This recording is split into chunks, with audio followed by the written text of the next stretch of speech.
우리 같이 한 목소리로 같이 한번 읽을까요? 스크린 보시면서요. 44, 46 시작. 천국은 마치 밭에 감춘 보화와 같으니 사람이 이를 발견한 후에 숨겨두고 기뻐하며 돌아가서 자기의 소유를 다 팔아 그 밭을 사느니라.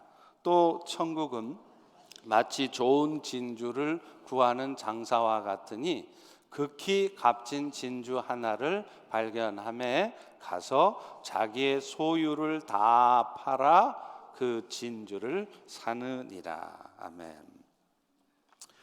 얼마 전에 중국 우한의 중앙병원 안과 의사였던 리 원양이 자신이 경고했던 코로나 바이러스에 의해서 사망을 했습니다.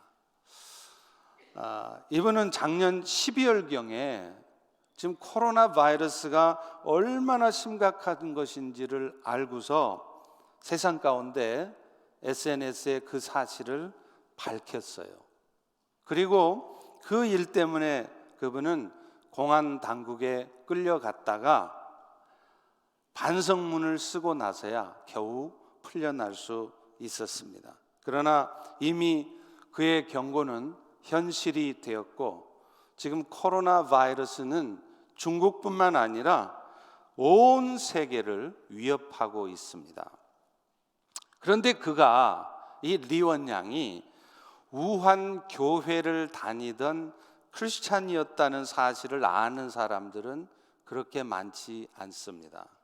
그가 죽기 직전에 남긴 시를 그의 아내인 푸 쉐지에가 중국의 SNS에 올렸습니다.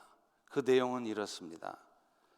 이제 나는 반성문 한 장 들고 천국으로 갑니다. 가야 할 시간이지만 나루터는 아직 어둡고 배웅하는 이 없어 눈가에는 눈송이만 떨어집니다. 부모님과 벚꽃놀이 갔던 우한 대학에도 아이와 함께 봄나들이를 갔던 동호회도 갈 수가 없습니다. 그런 나에게 하나님께서 간밤에 찾아오셔서 머리를 쓰다듬으면서 말씀해 주셨습니다. 사랑하는 나의 귀염둥이야, 어서 나랑 가자. 이 세상은 이제 네가 있을 가치가 없는 곳이란다. 이 말에 눈물이 왈칵 쏟아졌습니다. 비록 인간 세상은 보잘것없는 곳이고 하늘은 따뜻한 곳이더라도 말입니다. 내 묘비명은 이 한마디로 충분합니다. 그는 세상 사람들을 위해서 말을 하고 갔다라고. 여러분, 그리스도를 소유한 우리 그리스도인들은요, 때로는 감당하고 싶지도 않고 감당할 수도 없을 것 같은 일을 감당해야 할 때가 있습니다. 아니, 어쩌면 사실은 내가 굳이 감당하지 않아도 될 일을 감당해야 할 때가 있습니다. 앞서 말한 의사 리원양처럼 때로는 억울한 죽음을 당하기까지 하기도 합니다. 그러나 이 모든 것들은 그리스도를 얻는 자들이 기꺼이 치러야 할 대가이기도 하다는 것입니다.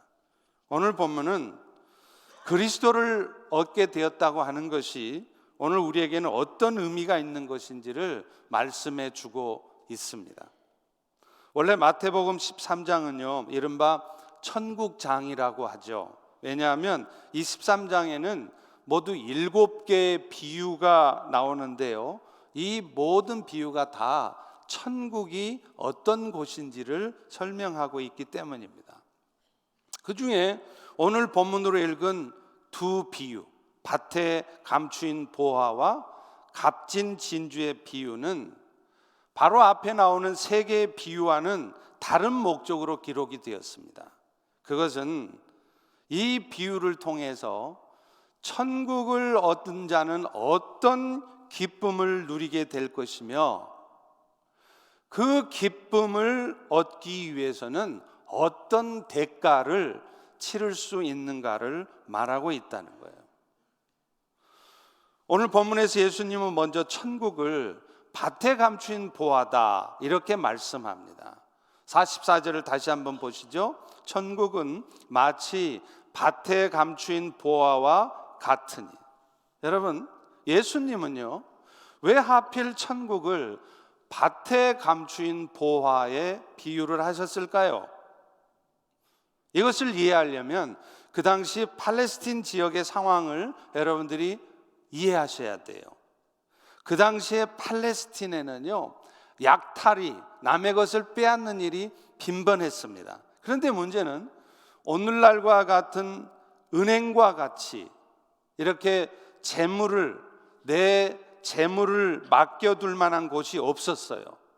그래서 사람들은 자기가 갖고 있는 값비싼 재물들이 있으면 그거를 집에 안 두고 땅에다가 감추어 둔다는 겁니다. 그런데 문제는 어느 순간 그 귀중한 재물을 땅에 감추어 놓고서도 그것을 어디다 감추었는지 잊어먹을 때가 있다는 겁니다.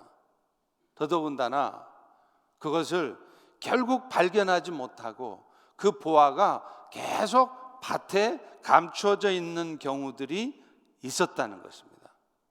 그런데 밭에서 일을 하던 일꾼이 아무 생각 없이 그냥 우연히 땅을 팠는데 그런 보화가 발견이 되었다면 여러분 얼마나 기쁜 일이겠습니까? 사실 오늘 본문의 경우처럼 우연하게 보화를 발견한다고 하는 것은 일생에 한 번 있을까 말까한 정말 드문 일이죠. 정말 아무 기대 없이 그저 농사 지어서 수확물이나 좀 얻을 생각으로 밭을 갈고 있었는데 갑자기 보화를 발견하게 되었다고 생각해 보십시오. 더구나 그 보화는요, 보통 보화가 아니에요.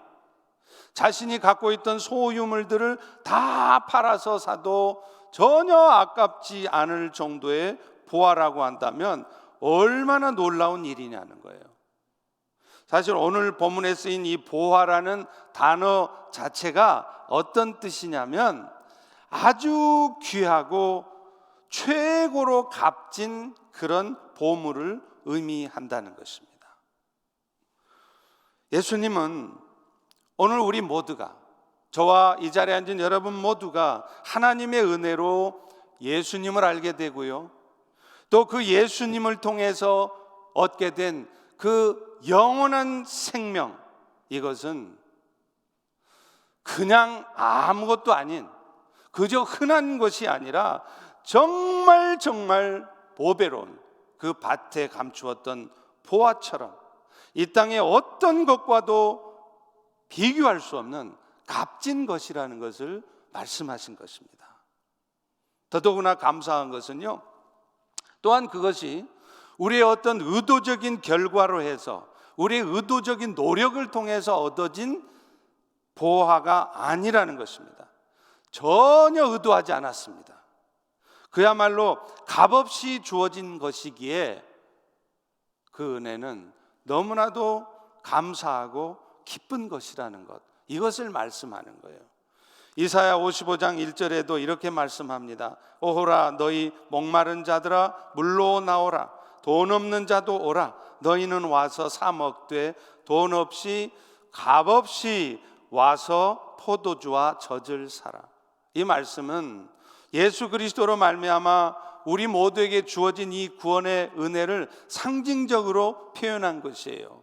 그런데 정말 감사한 것은 이 엄청난 보배로운 축복된 일이 우리가 무슨 노력을 한다거나 우리가 무슨 그것을 얻기 위해서 자격을 갖추었다거나 그런 것이 아니라 거저 값없이 주어진 것, 이것을 말씀하시는 거예요. 여러분 아시다시피 우리가 얻은 십자가의 은혜는요, 우리가 무슨 공로가 있거나 자격이 있어서 얻어지는 것이 아닙니다. 로마서 5장 8절의 말씀처럼 우리가 아직 죄인 되었을 때, 우리가 하나님을 알지도 못할 뿐만 아니라 심지어는 하나님을 대적하고 있을 때, 하나님 보시기에 너 착하구나, 너 그만만 하면 내 자녀 될 만하겠다, 그런 모습이 하나도 없을 때 하나님은 그리스도를 우리를 위해 죽게 하심으로 해서 우리에게 그 은혜를 주셨다는 거예요. 그래서 당신이 얼마나 우리를 사랑하시는지 그 일들을 통해서 확증시켜 주었다는 것입니다. 물론 보아와 같은 그리스도를 발견하는 일은 이렇게 의도하지 않은 가운데 이루어지는 일인 것만은 아닙니다. 뭔가 자신이 끊임없이 진리를 찾는 가운데 만나지는 경우도 있어요. 오늘 본문에 나오는 두 번째 비유에 좋은 진주를 찾던 장사가 그 경우입니다.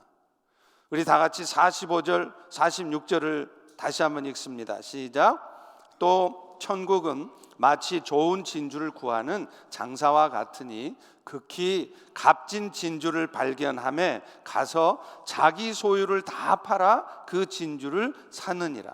진주는요, 그 당시에 페르시아만이나 인도양 등지에서 발견되는 게 가장 고가품이었대요. 그러다 보니까 지금 그 당시에 이 팔레스틴 지역에서는 그런 진주를 얻을 수가 없습니다.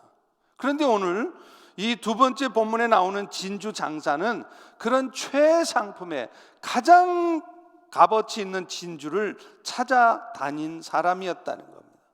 그렇기 때문에 오늘 두 번째 본문의 진주 장사는 첫 번째 본문의 일꾼하고는 다르게요, 우연히 보화를 얻은 것이 아니라 자기가 열심히 진리를 찾아가는 가운데 마침내 진리를 발견한 그런 seekers, 구도자와 같은 사람이었다는 것입니다. 그러나 여러분, 그가 그 진주를 기대도 안 하고 애써 찾지도 않다가 우연히 발견을 했던, 아니면 그가 열심을 다해서 값진 진주를 찾으려고 애써서 찾다가 그 진주를 찾았건, 그 진주를 발견하게 하신 분은 하나님이시라는 면에서는 똑같은 거예요. 다시 말하면 갓에 감추인 보화를 발견한 사람이나 애써 자기가 진주를 찾아다녔지만 마침내 그 값비싼 진주를 만난 사람이나 그 모든 은혜를 얻게 하신 분은 오직 하나님이시라는 것을 의미하는 것입니다. 그것을 의도하고 찾아다니다 만났던, 아니면 의도하지 않은 채로 우연히 만나게 되었던 밭의 일꾼과 진주 장사가 만난 보화와 진주는 그야말로 세상에 무엇과도 바꿀 수 없는 값진 것이었습니다. 그리고 그 진주는 유일한 것이었다는 것입니다. 실제로 오늘 두 번째 본문에서 진주 장사가 발견한 극히 값진 진주는 유일한 구원자이신, 우리에게 하나님의 생명을 가져다 줄 수 있는, 가장 값진 보화를 가져다 줄 수 있는 유일한 구원자이시라는 것을 의미한다는 거예요. 왜냐하면요, 그 다음에 극히 값진 진주 하나라는 말을 쓰고 있는데, 그 하나라는 단어가요, 그저 one of many things, 많은 것 중에 하나가 아니라는 거예요. 오직 하나, only one이라는 것입니다. 이것은 말할 것도 없이 죄인을 구속하기 위해서 자기 몸을 버리신 그리스도의 희생은 너무나 값진 것이며, 또 그 값진 희생을 통해서 오늘 우리 모두에게 그 영원한 생명, 이 땅의 어떤 것과도 비교할 수 없는 영원토록 그 효력이 지속되는 그 영생을 가져다주는 유일한 분은 오직 예수 그리스도 한 분뿐이라는 것을 우리에게 가르쳐주는 것입니다. 자, 그런데요, 여기서 중요한 것은 이제 그 보배로운 보화를 얻기 위해서 극히 값진 진주, only one pearl, 이 극히 값진 진주 하나를 얻기 위해서 그들이 지불한 대가라는 겁니다. 그들은 돌아가서 자신이 가지고 있던 모든 소유를 팔았다고 말해요. 여러분, 왜 그렇게 했을까요? 율법에 따르면 만일 일꾼이 밭에서 일을 하다가 보물을 발견하고 그것을 파내버리면은요, 그 즉시 그 보물은 그 밭의 주인의 소유가 된다고 그렇게 규정을 하고 있어요.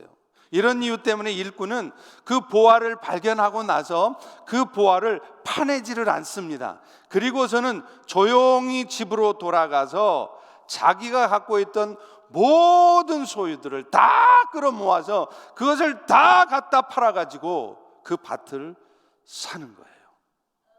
44절 후반부를 보십시오.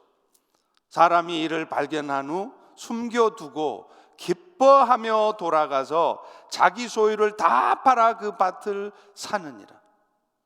자기의 소유를 다 팔아버리는데도, 자기가 갖고 있는 소유가 다 없어져 버렸는데도 그는 기뻐했다는 거예요. 아까워하면서, 이게 얼마나 소중한 것인데 아쉬워하면서 안타까워하는 것이 아니라 자기의 가진 소유가 지금 다 날아가는데도 너무 기뻤다는 거예요. 왜요?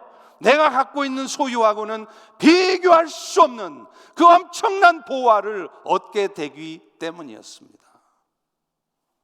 여러분, 사실 예수님 때문에 우리가 얻는 영원한 생명, 그것은 그야말로 값없이 주어진 것입니다. 그러나 우리 하나님께서는요, 그 값없이 주어진 예수이지만 그 예수가, 그 그리스도가 얼마나 값어치 있는 것인가를 알도록 하기 위해서, 혹은 여러분들을 통해서 여러분이 소유하고 계신 그 그리스도를 세상에 나타내게 하기 위해서 여러분이 가지고 있는 무엇을 희생해야 할 때가 있게 하십니다. 여러분이 정말 소중하게 생각하고 빼앗기지 않고 싶고 포기하고 싶지 않은 것까지 포기하거나 희생해야 할 때가 있게 하신다는 거예요. 왜요? 그럴 때 비로소 여러분이 의도하지 않게 값없이 가진 것이지만 그것이 얼마나 보배로운 것인지, 세상의 어떤 무엇과도, 심지어는 나의 생명하고도 바꿀 수 없는 값진 것인 것을 깨닫기 때문입니다. 그래서 그것을 절실히 경험했던 사도 바울은요, 빌립보서 3장 7절과 8절에 보면 이렇게 말합니다. 무엇이든지 나에게 유익하던 것을 내가 그리스도를 위해 다 해로 여길 뿐더러 또 모든 것을 해로 여김은 내 주 예수를 아는 지식이 가장 고상하기 때문이라. 내가 그를 위하여 모든 것을 잃어버리고 그것을 배설물로, 똥으로 여겼다는 것입니다.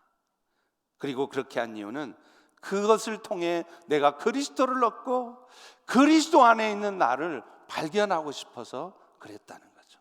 여러분 아시다시피 사도 바울이 얼마나 대단한 사람입니까? 그 당시에는 이 미국의 하버드, 영국의 옥스퍼드, 이런 대학과도 같은 가말리엘의 문화에서 수학한 사람입니다. 학벌이 짱이라는 얘기예요. 또 출신 자체가 고급집니다. 바리새파예요. 여러분 아십니까? 예수님 당시에 바리새파 성경에 하도 등장하니까 무슨 시장에 있는 사람들처럼 여겨지시죠? 아닙니다. 그 당시에 수백만, 아니 수천만의 사람 중에 바리새파 사람들은 오직 6천 명밖에 안 됐어요. 바울이 바로 그 6천 명 중에 한 사람이었습니다. 그러니 얼마나 특별한 사람입니까? 그런데 그렇게 자랑할 것 많은 바울이 자신이 가지고 있던 기득권, 나 하버드 나왔어, 나 바리새파야, 이 모든 것들을 똥으로 여겨버렸다는 거예요. 하나도 자기 인생에서 소중한 것으로 여기지 않게 되었다는 것입니다. 왜요? 그것들하고는 비교할 수 없는 몇만 배나 소중한 보물을 얻었기 때문이라는 것입니다. 여러분은 지금 여러분이 이미 갖고 계신 그 예수가 여러분의 인생의 모든 것을 다 모아도 그것과 비교할 수 없는 값진 것이라는 것을 알고 계십니까? 그렇다면 그런 극히 값진 진주를 발견하고 그 진주를 사기 위해서 내 것을 판다는 것은, 내 것을 희생해야 된다는 것은 구체적으로 무엇을 의미할까요? 먼저는 그 영원한 생명을 얻은 대가로 때로는 우리가 갖고 있는 이 땅에서 정말 소중하게 여겼던 것들을 포기해야 되고 놓치게 되는 상황이 올 수 있다는 것입니다. 왜 그렇다고요? 이런 것들을 내가 잃어볼 때, 이런 것들이 내 삶에서 사라지게 될 때 비로소 우리는 내가 이미 가지고 있는 이 보배로운 가치를 깨닫게 되기 때문이에요. 우리는 늘 그러죠. 그런 보배로우신 주님도 있고 또 내가 정말 갖고 싶은 건강, 부, 명예 이런 것도 다 가졌으면 좋겠죠. 그러나 여러분, 그렇게 해서는 절대로 내가 갖고 있는 보배로우신 그분이 정말 보배롭고 가치 있다는 것을 알 수가 없습니다. 내가 그 예수님 때문에 내가 정말 소중하게 여기는 것들을 잃어봐야, 그것들을 희생해봐야 여러분이 갖고 있는 예수가 얼마나 소중하다는 것을 비로소 깨닫는 거예요. 히브리서 11장에 나오는 믿음의 사람들의 모습을 보면 보화의 가치를 깨달았기 때문에 기꺼이 자신을 희생하고 기꺼이 그 고통을 감수했던 사람들을 볼 수 있어요. 먼저 히브리서 11장 33절과 44절에 보면요, 이 보화와 같은 그리스도를 소유하게 된 사람들의 일반적인 모습을 보여줘요. 거기 보면 이렇게 말합니다. 그들은 믿음으로 나라를 이기기도 하고 약속했던 것을 받아내기도 하고 사자들의 입을 틀어막기도 하고요, 불의 세력을 멸하기도 하고 칼날이 와도 피할 수 있게 되기도 하고 연약한 가운데서도 아주 강해지기도 하고 전쟁에서 용감해져서 이방 사람들의 진을 물리치기도 했다는 거죠. 여러분, 여기까지는 우리 역시도 종종 경험했고 또 지금도 어쩌면 여러분 모두가 마음속에 바라고 있는 바일 것입니다. 나도 예수 믿으면 나도 좀 저렇게 되고 싶다. 칼날이 와도 좀 피해지고 말이죠. 코로나 바이러스가 와도 좀 피해가고 말이죠. 싸우면 무조건 이기고 말이죠. 병에 걸려도 곧바로 낫고 그래서 건강해지고 말이죠. 이렇게 되기를 원한다는 거예요. 그런데 여러분, 히브리서 11장에 기록된 믿음의 사람들은 그런 사람만 있는 것이 아니었습니다. 똑같이 믿음으로 살았지만, 아니 더 훌륭한 믿음 가운데 살았지만 이 땅에서 그 믿음에 대한 보상을 받지 못하거나 자신을 올가매고 있던 고통에서 영영 풀려나지 않았던 사람들도 있었다는 거예요. 서두에 말했던 리원양 의사 같은 사람입니다. 히브리서 11장 36절부터 38절에 보면 그런 사람들의 모습을 이렇게 쓰고 있습니다. 어떤 이들은 예수님 때문에 존경받고 대우받는 게 아니라 조롱과 채찍을 받고요, 결박과 옥에 갇히는 시련도 받고 심지어는 돌에 맞고 톱으로 켬을 당하고 칼로 죽임당하고 부자로 떵떵거리며 벤츠 몰고 다니는 것이 아니라 양과 염소의 가죽을 입고 유리하며 궁핍과 환난과 학대를 받던 사람들이 있다는 거예요. 그런데 히브리서는요, 이런 믿음의 사람들에 대해 이렇게 결론을 내립니다. 히브리서 11장 39절 40절입니다. 이 사람들은 다 증거를 받았지만 그 약속했던 것을 이 땅에서는 받지 못한 사람들이라는 거예요. 그렇지만 그것은 하나님이 그들을 위해서 더 좋은 것을 예비했기 때문에 그렇다는 거예요. 비록 약속받았지만 그것들을 이 땅에서 다 받게 되거나 누리며 살지 못하고 하나님이 예비하신 더 좋은 성에서 영원토록 그것을 확인하고 누리게 되는 사람들이라는 거예요. 그래서 그 사람들은 그런 고통이 와도, 죽을 병에 걸려도, 내가 가진 모든 것을 빼앗겨도 그것 때문에 실망하고 낙심하고 예수 믿어도 별거 없구나 좌절하고 그러는 것이 아니라 흔들림 없이 그 고통과 어둠 가운데서도 믿음의 길을 갔다는 것입니다.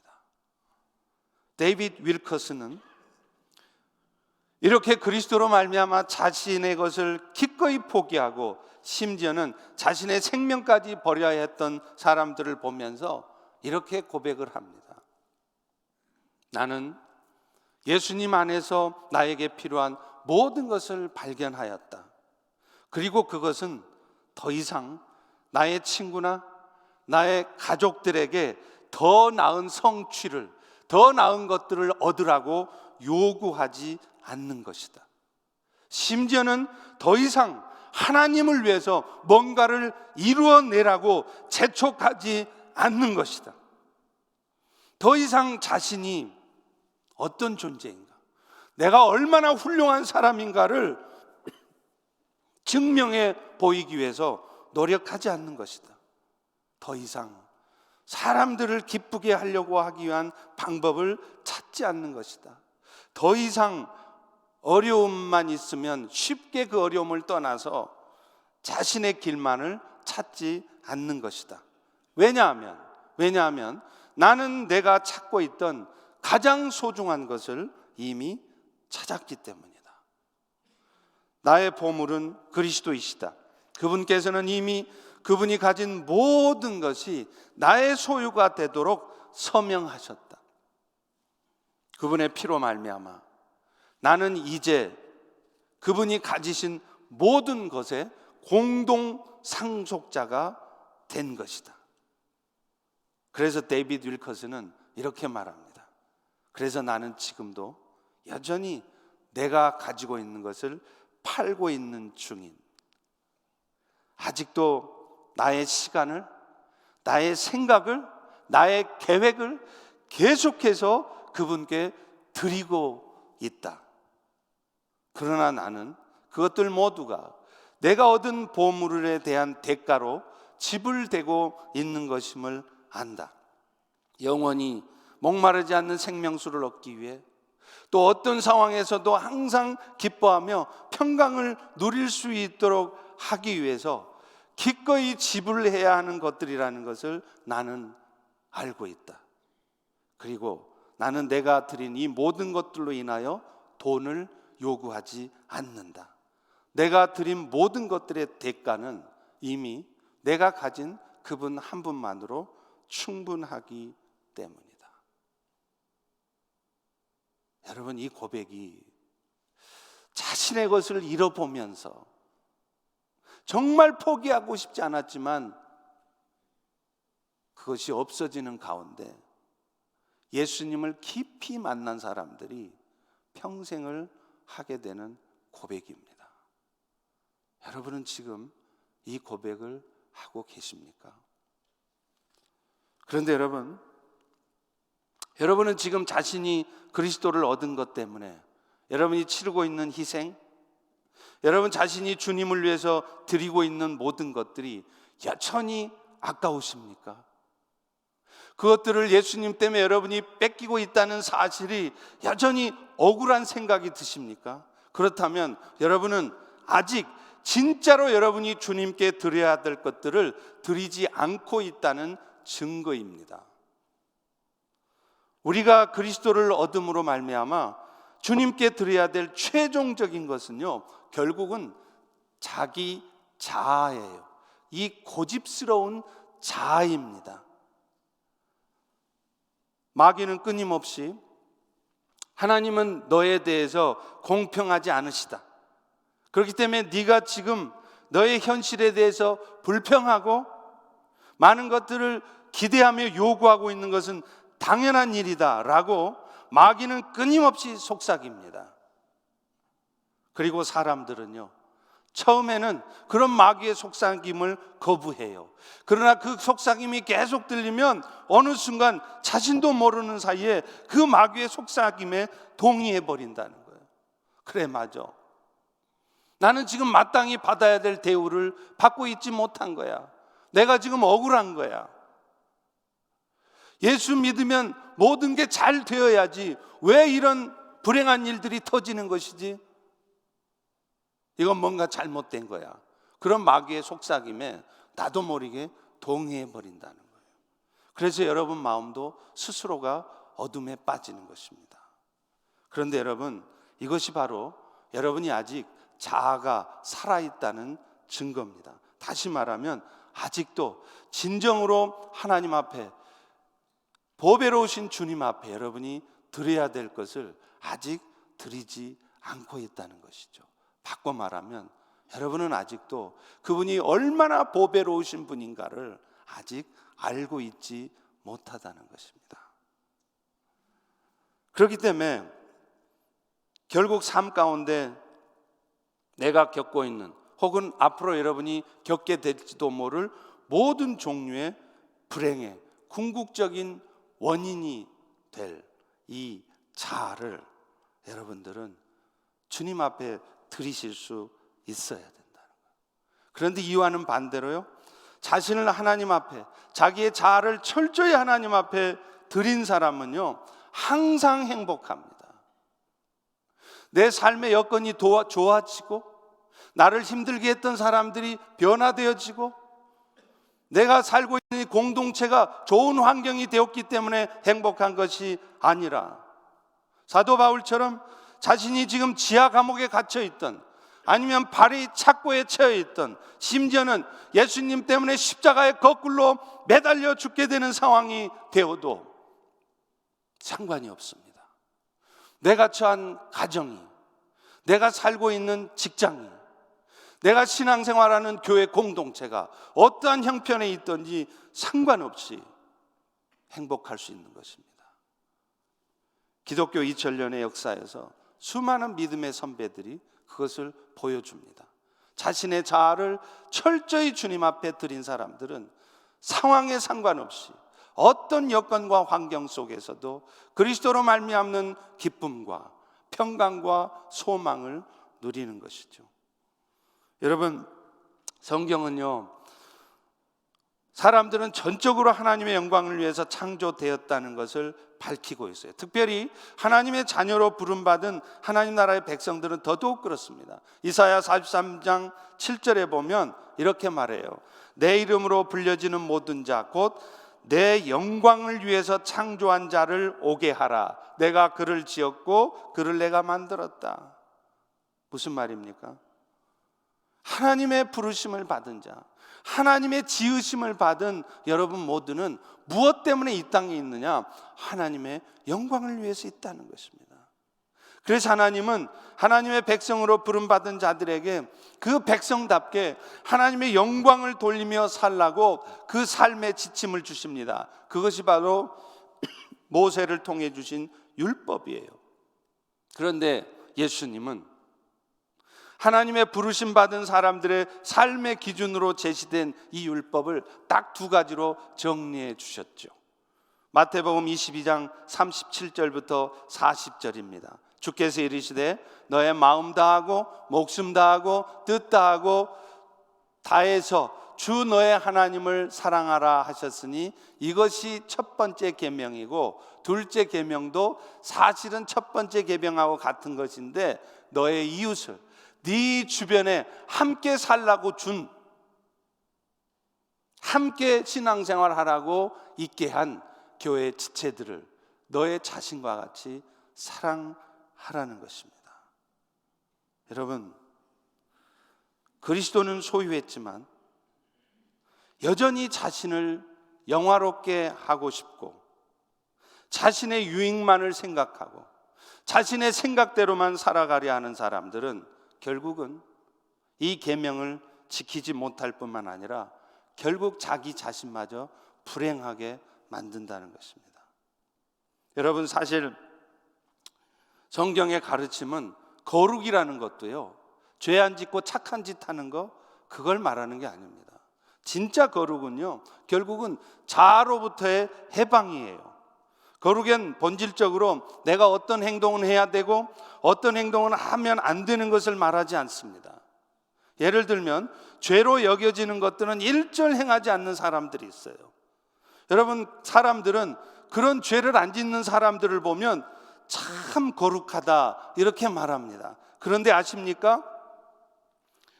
그들은 그 말을 듣는 순간 자신도 모르는 사이에 자기 의가 가득한 영적 교만에 빠지기 쉽다는 것입니다. 그래서 의롭지 못한 사람들에 대한 불만을 갖고 판단하게 되고, 그래서 그런 불만과 판단이 자신의 마음속에 가득하다면 그분은 비록 겉으로는 착한 행동을, 선한 삶을 살고 있을지라도 그 자신은 자기의 마음속에 교만이 가득 찬 죄인으로 살고 있다는 것입니다. 스크랩이라는 경건주의 학자가 이렇게 말했어요. 남이 교만하다고 생각하는 사람은 그 자신이 이미 교만한 것이다. 정말 교만하지 않는 사람들은요, 다른 사람들을 교만하다고 말하지 않기 때문입니다. 여러분, 하나님의 아들 예수께서 이 땅에 어떻게 오셨습니까? 그분은 자신을 소중하게 여기지 않으셨어요.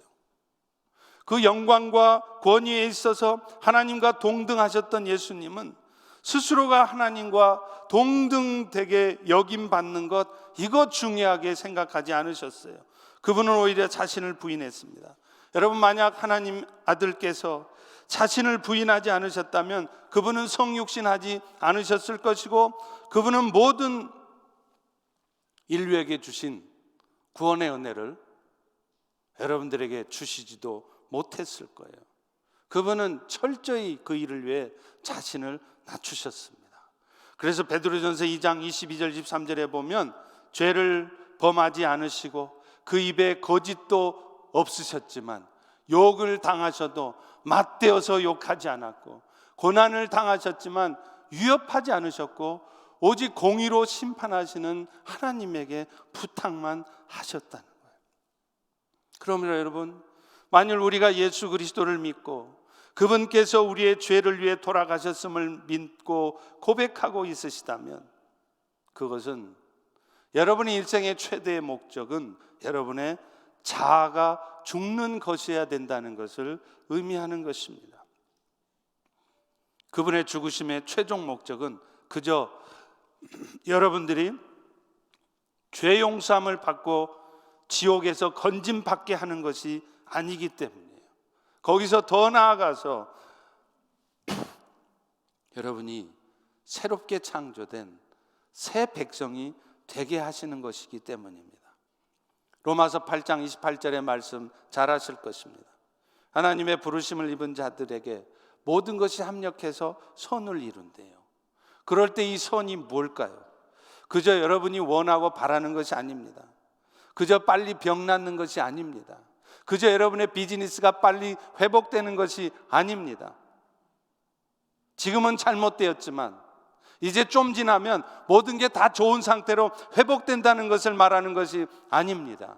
그 선은 로마서 바로 다음 절 8장 29절에 분명히 나와 있어요. 그 일들을 통해서 여러분이 예수님의 형상을 닮게 하신다는 거예요. 그래서 하나님은 오늘 또 여러분이 뜻하지 않은 병에 걸리기도 하시고, 때로는 그 병이 한순간에 낫지 않고 계속 시간을 끌면서 낫게 하시기도 하고, 그것 때문에 하나님은 여러분에게 그렇게 잘 되던 비즈니스가 하루아침에 안 되게 하시기도 하고, 그렇게 애를 쓰고 수고해도 다 될 것 같은 일이 아직도 되지 않게 하시는 이유인 것입니다. 예수님처럼 모욕을 당해도 복수하지 않고요, 오른뺨을 때리면 다른 쪽 뺨을 돌려대고, 누가 고소해서 겉옷을 가져가라 하면 속옷까지 주는 것, 누가 억지로 1마일만 가자고 해도 5마일을 동행해 주는 것, 그것입니다. 그래서 나는 이미 자아가 죽었으며 이제 나의 유일한 관심사는 하나님의 영광이라고 말하는 것입니다. 여러분, 이것이 바로 여러분이 가진 모든 것을 희생했지만, 손해봤지만, 그 대신 여러분이 예수님을 깊이 만났을 때 나타나는 현상입니다. 예수님께서는 여러분이 깨어있을 때나 혹은 잘 때조차도 여러분의 모든 것이 되어 주십니다. 그런데 여러분께서는 그분을 지금 얼마나 많은 가치로 생각하고 계십니까? 어쩌면 그분을 얻기 위해서 여러분이 지금 마지못해 지불하고 있는 것보다 훨씬 더 많은 대가가 필요할지도 모릅니다. 그러나 저는 오늘 여러분에게 강권합니다. 오늘 보화가 감추어진 그 밭을 사기 위해서 기꺼이 여러분의 소유를 그분에게 팔아보시기 바랍니다. 기도하겠습니다.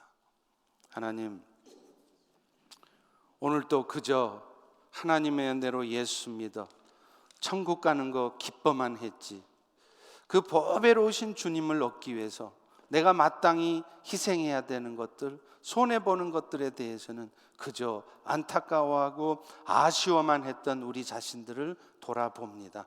오늘 이 시간 그리스도를 얻는 자가 기꺼이 치러야 될 대가에 대한 말씀을 듣고, 내가 지금 이 어려움과 이 고통 가운데 있는 것이 우연히 생긴 일도 아니고 잘못된 일도 아니고 그리스도로 말미암아 내가 기꺼이 치러야 될 대가인 것을 기억할 때, 오히려 우리의 심령 속에 그 보배로운 주님이 우리의 마음에 다가옴으로 이런 상황 속에서도 기뻐하며 감사하며 평강을 누릴 수 있는 우리 모두가 되게 하여 주시옵소서.